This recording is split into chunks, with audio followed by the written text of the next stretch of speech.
చూడాలి అంటే మాత్రం 2 కళ్ళు సరిపోవనమాట. అంత అందంగా ఉంది ఇక్కడైతే మాత్రం.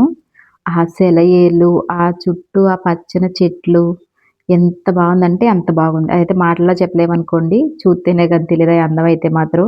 ఇప్పుడు ఇంత అందంగా ఉన్న ఈ సెలయేర్లయితే మాత్రం వర్షాకాలం వచ్చిందంటే మాత్రం ఇక్కడ మనకి చాలా వరకు రాయిలయితే కనబడతా ఉంటాయి. ఆ రాయిల్లో అసలు ఒక్క రాయి గూడా కనబడదనమాట అసల. మొత్తం అవన్నీ కూడా మునిగిపోతాయి వర్షం నీటికి. చాలా ఎక్కువగా వానలయితే పడతా ఉంటాయి కాబట్టి ఇక్కడ. ఇది ఏ ఊరు ఏంటన్నది గూడా చెప్తాను. ఇది ఏ ఊరంటే ఏలేశ్వరం దగ్గరనమాట. ఇక్కడ ఏరులో కట్టుకొచ్చి మా వోళ్ళైతే మాత్రం బట్టలు ఉతుకుతున్నారు ఇక్కడ ఫస్ట్ అయితేని. పండగ బట్టలన్నీ చాలా ఉండిపోయినియి. ఆ బట్టలన్నీ తెచ్చి ఇక్కడ ఇంటి దగ్గరైతే ఇబ్బందని జెప్పేసి ఇంకా ఏరులో పట్టుకొచ్చి ఇక్కడైతే ఒక్కసారిగా ఉబుడైపోతదని మొత్తం అన్నీ పట్టుకొచ్చి ఇక్కడే ఉతికేత్తన్నారు. చూడండి ఒకసారి ఆ ఏరులో నీరది ఎంత బావుందో. ఎంత అందంగుందో చూడండి ఇంకా ఉంది. ఆ కొండలన్నీ కనిపిస్తున్నాయి చూడండి. మొత్తం ఈ రాయిలన్నీ కూడా వర్షం వచ్చినియంటే అసలు ఒక్క రాయి గూడా కనబడదు ఇంక అసలని.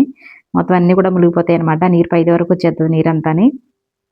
ఎంత బాగుందో చూడండి ఒకసారి అక్కడసల. చాలా అంటే చాలా బావుంటదనమాట ఇక్కడైతే.